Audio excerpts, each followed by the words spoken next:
नमस्कार, मैं हुमायूं सिंह और आप देख रहे हैं नेक्स्ट नाइन न्यूज। आज आपका बहुत बहुत स्वागत है हमारे खास प्रोग्राम रंग बदलती राजनीति में। आज बात करने वाले हैं दिल्ली की सियासत को लेकर, जो यहाँ विधानसभा चुनाव नजदीक है।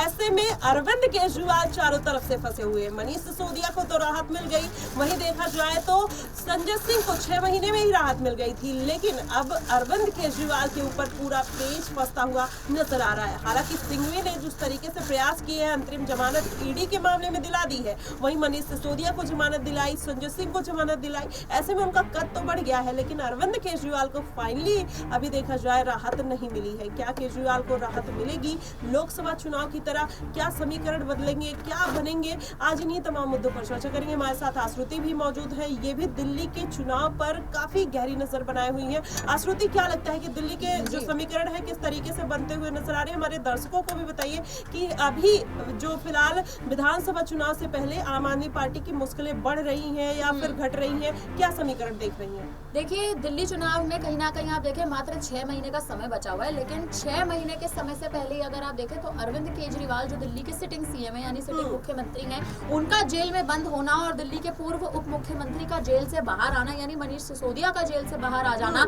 कहीं ना कहीं तमाम मुद्दों को इस वक्त झलकाता है वहीं। और अगर आप राजनीतिक नजरिए से देखें तो आम आदमी पार्टी में मंत्री आतिशी मार लेना, जिनके नाम पर हाल ही में कयास लगाए जा रहे थे कि 15 अगस्त को राष्ट्रीय ध्वज फहराती आतिशी मार लेना नजर आएंगी।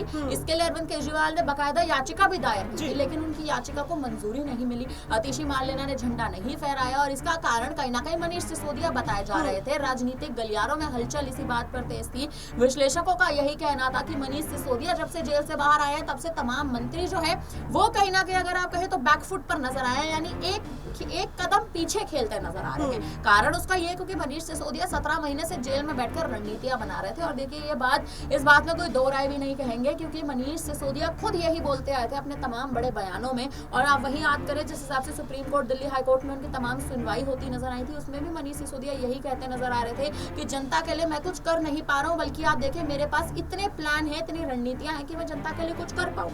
आज वही मनीष सिसोदिया जब जेल से बाहर आ चुके हैं तो पैदल यात्रा की शुरुआत कर चुके हैं। इसकी भी जानकारी दे देते हैं, तमाम दर्शकों को इस बात के बारे में बाखूबी पता भी होगा। हाल ही में आप देखें जिस हिसाब से मनीष सिसोदिया जेल से बाहर आए और अब 70 विधानसभा क्षेत्रों में अगर आप गौर करें तो कहीं ना कहीं 70 विधानसभा क्षेत्र हैं दिल्ली में, जिन 70 सीटों पर विधानसभा चुनाव होने वाले हैं। और दिल्ली की जो 70 सीटें हैं, ये 70 सीटें चर्चाओं में इसलिए हैं क्योंकि कुछ सीटें पिछड़े वर्ग में आती हैं, बल्कि वहीं कुछ सीटें अगर आप देखें तो कुछ सीटें आम आदमी पार्टी का गढ़ बनी हुई है, यानी आम आदमी पार्टी का वजूद जो है इन्हीं सीटों से शुरू होता है। तो हाल ही में ये बड़ा ऐलान जो मनीष सिसोदिया करते नजर आए थे कि मैं 70 के 70 विधानसभा क्षेत्रों में जाऊंगा, पैदल यात्रा करूंगा, मेरे साथ मेरे तमाम मंत्री मौजूद होंगे। इस पर खुद आम आदमी पार्टी में मंत्री सौरभ भारद्वाज भी बोलते नजर आए। खुद सौरभ भारद्वाज ने इस पर बड़े बयान दिए थे। सौरभ भारद्वाज ने साफ इस बात का ऐलान किया था कि ईडी और सीबीआई की तमाम रणनीतियों को चुनौती देने के लिए मनीष सिसोदिया जो जेल से बाहर आए हैं, उनको सुप्रीम कोर्ट ने जो एक अहम राहत जो दी है, एक जो जमानत उनको कहीं ना कहीं मिली है, जो रिहाई उनको कहीं ना कहीं मिली है, ये रिहाई पूर्ण तरह से वो जनता को समर्पित करना चाहते हैं। फिलहाल आप पहले तो ये बयान जरा सुन लें कि सौरभ भारद्वाज आखिर क्या कुछ कहते नजर आए थे जिस दिन उन्होंने ये बड़ा ऐलान करा था कि मनीष सिसोदिया अब अपनी पैदल यात्रा शुरू करेंगे। हालांकि वो पैदल यात्रा की शुरुआत हो चुकी है और मनीष सिसोदिया कहीं ना कहीं पुख्ता तरह से इस वक्त राजनीति में अपने कदम रख चुके हैं। सुनिए ये बयान। कहा गया है कि सुरक्षा और सतर्कता के कारणों से स्वतंत्रता दिवस से पहले उसकी पूर्व संध्या पे इसको ना करके इसको पोस्टपोन कर दिया जाए 1-2 दिन तो बेहतर होगा, क्योंकि मामला स्वतंत्रता दिवस का है, सुरक्षा और सतर्कता का है। हमें लगा कि पुलिस की सलाह जेन्युइन सलाह है, तो मनीष जी ने ये कहा है कि इस पदयात्रा को 14 अगस्त को ना शुरू करके 16 अगस्त से शुरू करेंगे, यानी कि स्वतंत्रता दिवस के अगले दिन से शुक्रवार को उसी समय 5 बजे ग्रेटर कैलाश विधानसभा में डीडीए फ्लैट्स कालकाजी इलाके में पदयात्रा की शुरुआत जो है की जाएगी।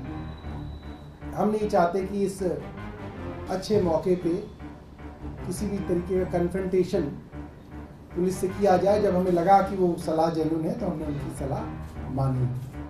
ये आप लोगों को सूचना देनी थी। अगर आपके पास कोई प्रश्न है तो आप पूछ सकते हैं।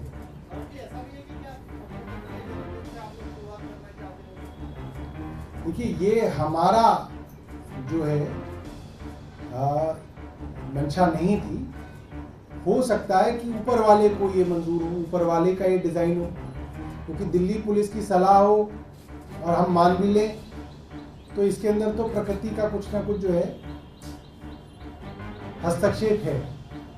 तो ये तो और भी शुभ हो गया कि मुख्यमंत्री जी के जन्मदिन से, हालांकि उनका जन्मदिन तारीख के हिसाब से 16 अगस्त है, मगर हिंदू तिथि के हिसाब से उनका जन्मदिन जो है जन्माष्टमी पे है, 26 अगस्त को।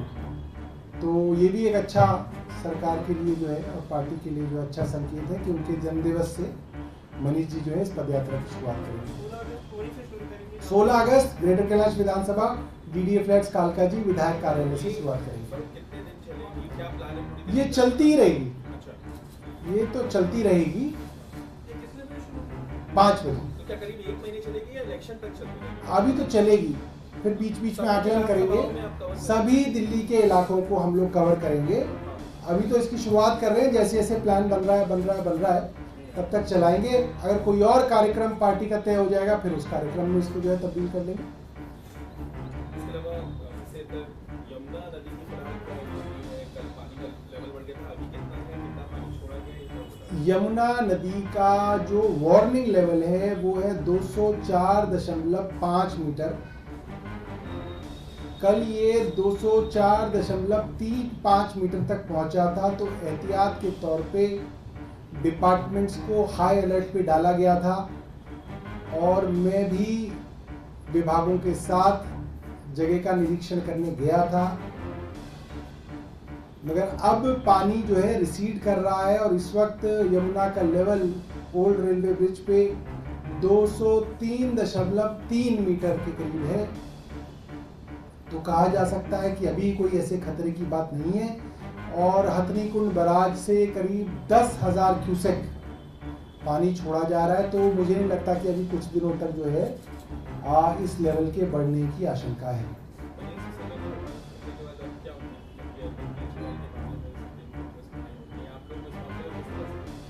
सुप्रीम कोर्ट ने जो प्रेसिडेंस सेट किया है उसमें कुछ बातें उन्होंने अहम बताई हैं। पहला कि अगर ट्रायल शुरू करने में देरी जांच एजेंसी की वजह से है तो उसके लिए आरोपी को प्रताड़ित नहीं किया जा सकता, उसको हमेशा के लिए जेल में नहीं रखा जा सकता। दूसरा, मामला चाहे पीएमएलए का भी क्यों ना हो, 45 सेक्शन की जमानत को ओवरराइड करेगा article 21 of the constitution. Bail is a right, jail is an exception. तो मुझे लगता है कि उस आधार पर ही अरविंद केजरीवाल जी को भी इसके अंदर राहत मिलनी चाहिए।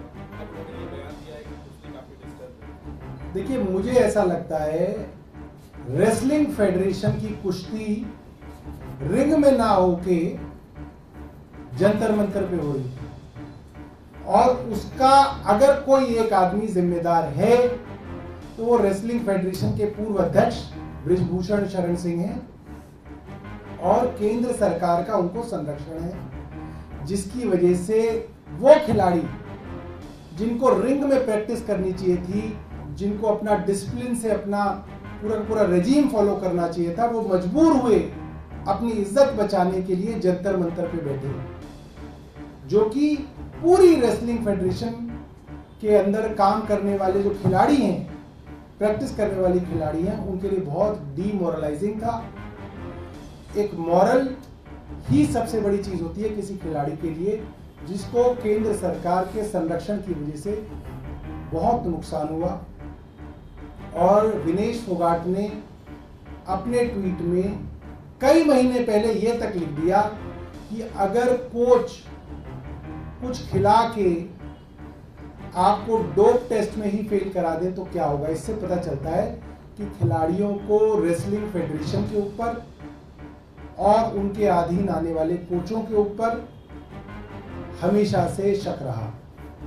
तो देखा आपने किस तरीके से सौरभ भारद्वाज ने पूरा समीकरण बता दिया, लेकिन उससे ये साबित नहीं होता कि क्या आम आदमी पार्टी इस बार दिल्ली के विधानसभा चुनाव में अपना परचम लहरा पाएगी। वहीं मनीष सिसोदिया भी जिस तरीके से अपनी बातें रखते हुए नजर आ रहे हैं, इंटरव्यूज दे रहे हैं, और सुनीता केजरीवाल हो, आतिशी हो, तमाम ऐसे नेता हैं जो कहीं ना कहीं भारतीय जनता पार्टी ईडी के ऊपर सवाल उठा रहे हैं, लेकिन जनता के मन में अपनी जगह बना पाएंगे क्या? उनके लिए इस बार विश्वास जीत पाएंगे? क्योंकि लोकसभा चुनाव के बाद अरविंद केजरीवाल के मन में ही नहीं बल्कि आम आदमी पार्टी के मन में भी ये डाउट हो गया है कि अब इस बार की जो राह है वो इतनी आसान नहीं होने वाली है। पिछली बार कांग्रेस पार्टी के साथ गठबंधन में आम आदमी पार्टी थी, लेकिन क्या इस बार गठबंधन होगा, और होगा तो किस पार्टी के साथ होगा, ये भी बड़ा सवाल है। मायावती, चंद्रशेखर आजाद, अखिलेश यादव भी इस बार दिल्ली के विधानसभा चुनाव में अपना रुख कर सकते हैं। क्या आम आदमी पार्टी के वोटों में बंटवारा होगा, सेंधमारी होगी, ये भी कहीं ना कहीं आम आदमी पार्टी के लिए चिंता का विषय है। वही अखिलेश यादव और आजाद अगर दिल्ली में आ जाते हैं तो कहीं ना कहीं पूरा समीकरण बदल जाएगा और अरविंद केजरीवाल का गेम भी बिगड़ सकता है। फिलहाल देखना दिलचस्प होगा कि आखिरकार इस बार दिल्ली के विधानसभा के चुनाव जो है वो किस ओर जाते हुए नजर आते हैं। अरविंद केजरीवाल की जीत या भारतीय जनता पार्टी या फिर जो अन्य दल इसमें एंटर करेंगे, कौन इस बार विजय का परचम लहराएगा? आपको क्या कुछ लगता है? आप हमें कमेंट बॉक्स में जरूर बताइएगा। फिलहाल के लिए बस इतना ही। देश और दुनिया की तमाम खबरों के लिए हमारे साथ बने रहिएगा नेक्स्ट 9 न्यूज पर।